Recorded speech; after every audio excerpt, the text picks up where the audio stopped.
Hello and welcome back. For today's gameplay video, we are looking at one of the strongest tanks in the game, the TOG-2. Now, the TOG-2 is a very interesting tank. It's really big, it has no armor, has a fantastic gun, it's really slow, and it has a lot of hit points. That being in mind, you can't really bounce anything in the TOG. You will get some bounces, but you're tanking nonetheless. Now, if you're tanking in an E100, that means that you're bouncing all the shells that are getting shot at you. And so that means that those shells aren't hitting your friendly tanks and doing damage. In the TOG, you're going to tank as well. However, you're not going to bounce the shells, you're just going to soak the damage. One TOG alone is okay, I guess. You add a lot of hit points to your team that the enemy doesn't have, the enemy team. However, two TOGs is incredibly overpowered. We have over 3,000 hit points in between myself and Storm. We platoon up in our TOGs, and two other top-tier heavy tanks would have a total of about 1,500 hit points. So you can see that we are adding an incredible amount of hit points to our team's hit point pool. So even if they do tons of damage to us, they're not going to kill us. And if you're communicating with your TOG platoon mate, you're not one tank with 1,540 HP and a really good gun, and another tank with 1,540 HP and a really good gun.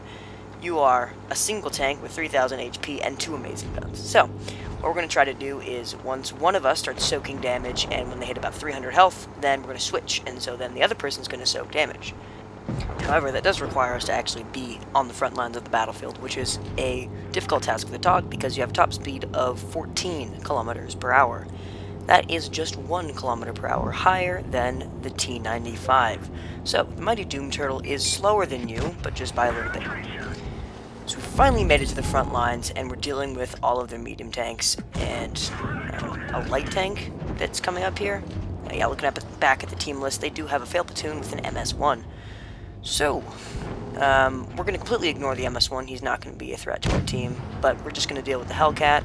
There's an SU-152 up there, and then there's that T-49 that has just YOLO'd off the side of the cliff with the Hellcat. So, I'm going to cliff dive and try to kill this T-49, because it looks like he's actually doing damage to our team.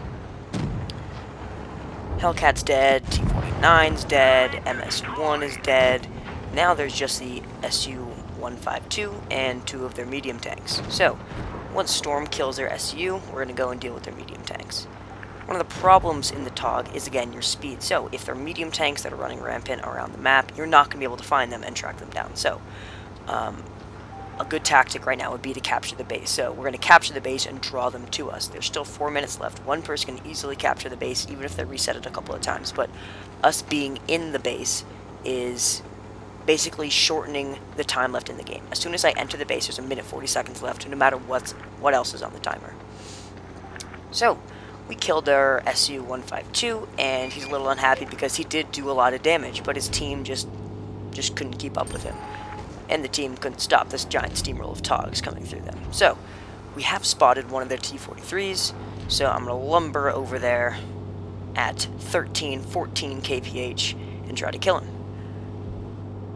Now, if I was in a medium tank in this position, I probably would head down the hill into the swamp to try to find a good hull-down position and draw them to me. However, it looks like he's going to stand his ground and fight right here, which is an interesting decision because he is on relatively flat ground, so we can fire at him from multiple different vantage points at the same time.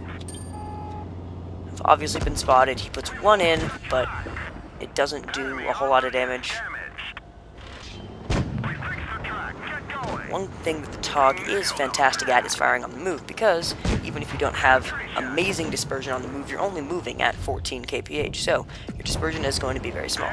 That's my second kill. Storm is on 2 kills, so we will get our brothers in arms if Storm doesn't die. But there's the T-20. He's gunning for Storm, and Storm is only on 400 HP. So I want to get up there and soak the damage for him. The problem is, we're in a TOG, so we're trying to get up there, 13 kph up this hill. My shot misses again, and right now I'm thinking Storm's going to die. There goes our brothers in arms. We put one in, and the KV-1S saves the day. So we do get our brothers in arms, 2 kills apiece, and we both survive the battle. So let's take a look at the post-game stats for that game. We can see 3rd class, and there's our brothers in arms. Both did over 1,000 damage. but we and the KB1S really carried the game for our team. This next game isn't going to be a third class, second class, anything like that, but we're just going to show how two TOGs can drastically swing the tide of battle. At the end, we're going to look at the post-game stats and just see how well our team did compared to how well the TOG Platoon did. And that's really going to show you guys that two TOGs can carry a game easy peasy, no problem. The TOG does have pretty good gun depression, but I'm not going to go to the very right side because if they have snipers, they can easily put shots into our side. So we're going to go far left and peek around the corner. And when two TOGs are sitting right next to each other, it's really easier for them to soak damage for each other. Because even if you can't bait the shots from the enemy to bounce or miss, one TOG can go out, soak the damage, and the next one can pop out and shoot 2 or 3 shots while the enemies are reloading, because you really do have a fantastic gun. It's quick firing, it's a 17-pounder gun, and in essence, it's the same 17-pounder gun that's on the Black Prince, which is a Tier 7 heavy tank, and it's a pretty good gun for a Tier 7 heavy, so it's a really great gun on the TOG, being Tier 6. We finally get to the top of the hill, and now we just have to find a room to stick our giant noses out and soak the damage. Jackson's hiding behind the building over there. We have no flankers whatsoever. We are all on this side. Take one hit, 100 damage, but that is 1/15 of my health as opposed to 1/7 of my health if I was in another Tier 6 heavy. And so we're just going to keep going. If we steamroll these guys, then it'll be really easy to kill their snipers if there's no enemies spotting us on this side. I am taking lots of hits here, so Storm's going to back me up once I get to about 500 health. There's their M4. Looks like he's using derp. And we're just going to finish off this Jackson right here, because he's the biggest threat, being the closest one to us with a really good gun.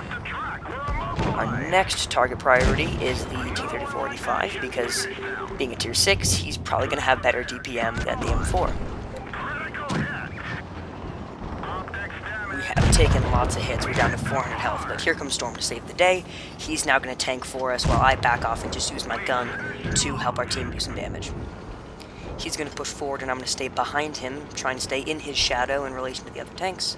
The M4 pops out. He's definitely looking for me. Puts one in, but it's not enough to kill me. I'm still on 300 health. And we're just going to steamroll this guy. Looks like he's going to go right around the corner. 1, 2, and he's dead. They just have 2 TDs left, so now we have to find them, which again is incredibly difficult in the TOG. Their Wolverine has been spotted down in the middle of the valley, so we're going to go get him, and right now, Storm is on FaceTime going, "Don't shoot him, just track, I want to ram him."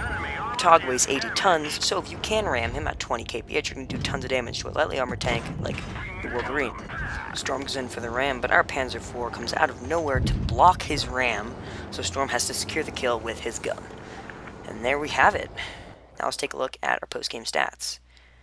Again, we didn't get a mastery badge, even 3rd class on that, but both Storm and I did over 1,000 damage, and the other 5 players on our team only did 200 more damage than Storm and I combined. So, that really shows how well you can carry in a TOG, even when your team just completely potatoes around you. So, thank you guys so much for watching, and stay tuned for more awesome tank videos coming soon.